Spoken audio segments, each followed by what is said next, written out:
What are you seeing? This is exactly what a Russian drone operator sees on the battlefield.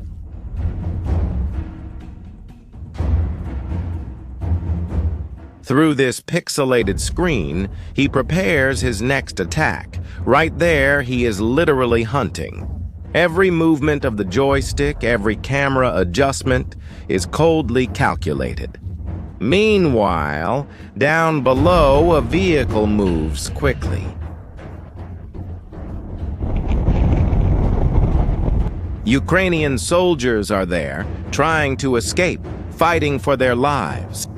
To the operator, they're just dots on a screen, targets to be eliminated. One click and it could all be over for them. Shit!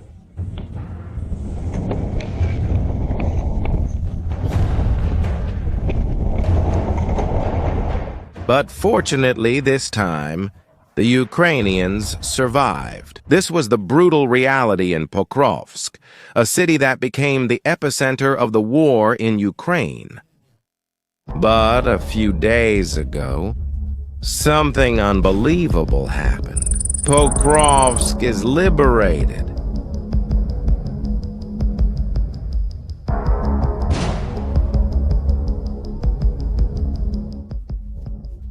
Russia lost absolutely everything.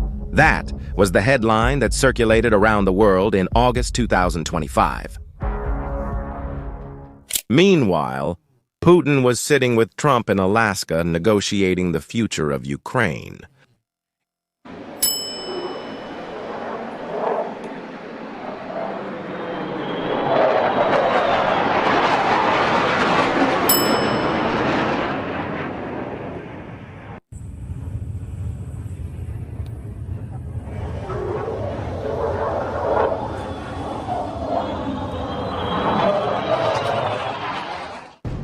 And the truth about what really happened in Pokrovsk will shock you, because this was not a total victory.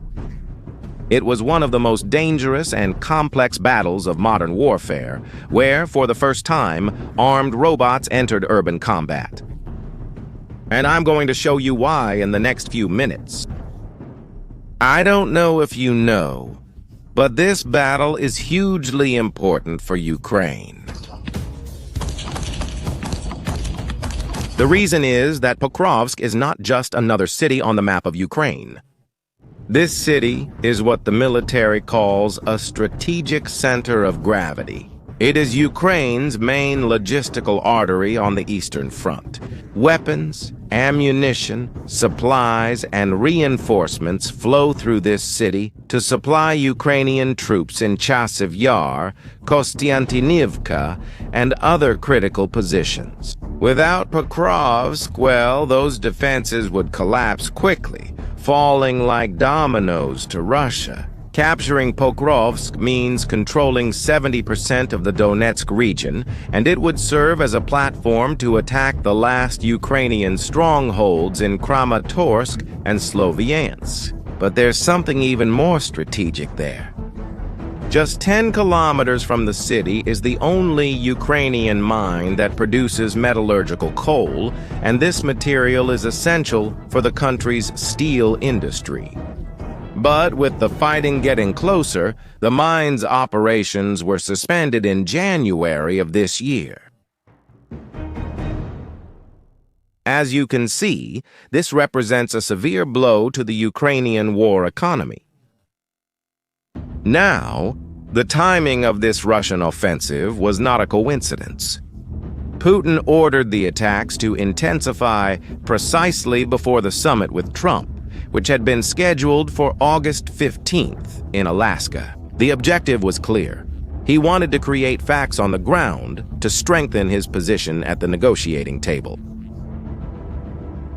As Zelensky himself admitted, Russia wanted to attract media attention and demonstrate strength before the meeting. This is the brutal reality of modern warfare.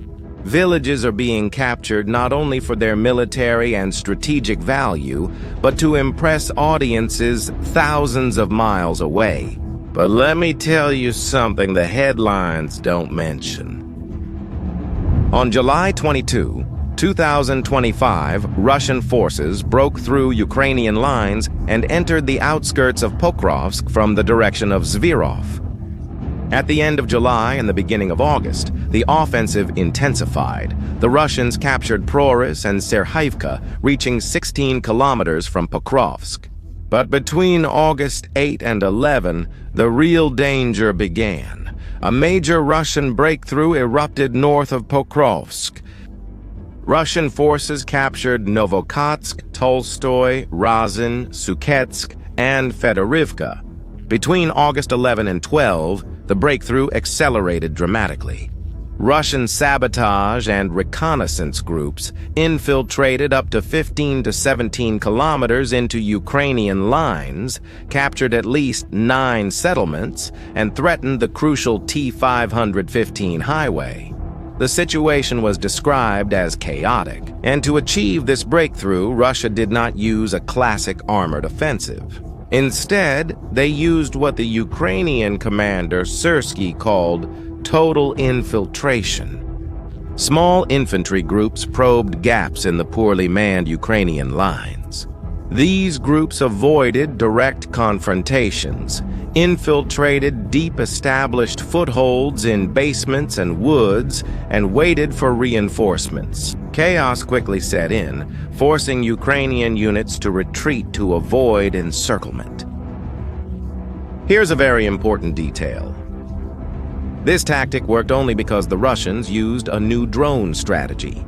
First, they attacked the Ukrainian drone teams with first-person view drones and reconnaissance drones.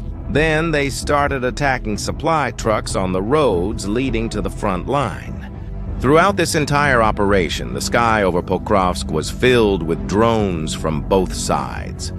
In July 2025 alone, Russia attacked with 6,200 kamikaze drones. Ukraine responded with special drones connected by fiber optic cables, which the Russians couldn't jam. They effectively created a battlefield air interdiction using low-cost drones. They isolated the positions on the Ukrainian front line. The response came quickly. On August 12, Ukraine sent its elite units, the newly formed 1st Azov Corps of the National Guard, and the renowned 93 Ard Kolodny Yar Mechanized Brigade. The deployment of these elite troops showed how serious the situation was. And the Ukrainian counteroffensive used a fairly simple two-step strategy called search and attack. In the first stage, the reconnaissance units, using aerial and ground drones, located the infiltrated Russian groups hiding in buildings, groves, and ravines. In the second stage came the attack. Once identified, they were targeted by coordinated attacks from artillery, drones, and infantry assault groups. Between August 4 and 16, the Ukrainian operation managed to clear and recapture Ruski Rubizhny, Novovodian, Petrovka, Vezeli, and Zoloty Kolodias. The result was devastating for the Russians. By recapturing these villages, the Ukrainians cut off the most advanced Russian groups from their supplies and reinforcements. And that's when it happened. On August 15th, the 7th Air Assault Corps declared Pokrovsk cleared of Russian infiltrators. The operation showed something important. Ukraine is able to quickly adapt to new threats. When the Russians changed their tactics to infiltration, the Ukrainians developed an effective response within just a few days. According to the Ukrainian General Staff, Russian losses between August 4th and 16th were dramatic. The estimates are 910 killed, 335 wounded, 37 prisoners for a total of 1,282 casualties. Among the lost equipment are 8 tanks, 6 armored vehicles, 18 artillery pieces, 103 vehicles, and 91 drones. But here is where the story gets really interesting. The most revolutionary aspect was the confirmed use of unmanned ground vehicles armed by the 93rd Mechanized Brigade during the clearing of Hruski and Vesely. This was one of the first documented uses of armed robots in an assault operation. The systems used include the LIUT, armed with a 7.62 mm PKT machine gun, and the TERMIT, a modular tracked platform with a 300 kg capacity which can be equipped with heavy machine guns or grenade launchers. Videos of the operation showed the robots rolling down roads and entering residential courtyards. They fired at Russian positions to keep the enemies pinned down while the Ukrainian soldiers advanced. This is not just a tactical innovation, it's also a strategic necessity. The problem is simple. Ukraine doesn't have enough soldiers to defend all the positions. Russia, on the other hand, took advantage of this by sending many small infantry groups. After all, they have a lot more people available. Ukraine's response was to bet on technology. We're talking about these armed robots specifically. They can do the work of soldiers without putting lives at risk.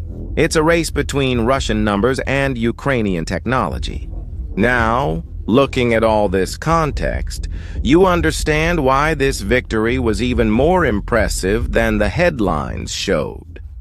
Between August 8 and 12, Russia achieved its deepest infiltration in months, advancing up to 17 kilometers. It was an extremely dangerous situation. It was in this context that Ukraine carried out an exemplary counteroffensive, cleared villages of Russian infiltrators, and eliminated all units that had penetrated the city. In just 12 days, it reorganized its forces, brought in its best units, and carried out an operation that not only stopped the Russian advance, but completely reversed it. This battle reveals an impressive reality about how war has evolved in the 21st century. It wasn't decided by tanks advancing in mass, but by small groups infiltrating. By thousands of drones flying and attacking, ground robots shooting alongside human soldiers, and constant technological adaptation. Pokrovsk was liberated from Russian infiltrators, and the operation became a model for how to fight modern infiltration tactics. This story shows us that, in modern warfare, the ability to adapt quickly and technological innovation can be just as decisive as brute force. Now I want to know your opinion. What impressed you the most in this story? Armed robots enter combat for the first time, or finding out how a headline about total victory can hide a much more complex reality? Leave it in the comments. If you enjoyed discovering the reality behind the headlines, subscribe to the channel and share this video. That's how more people can understand what's really going on. Thank you for watching, and see you in the next video.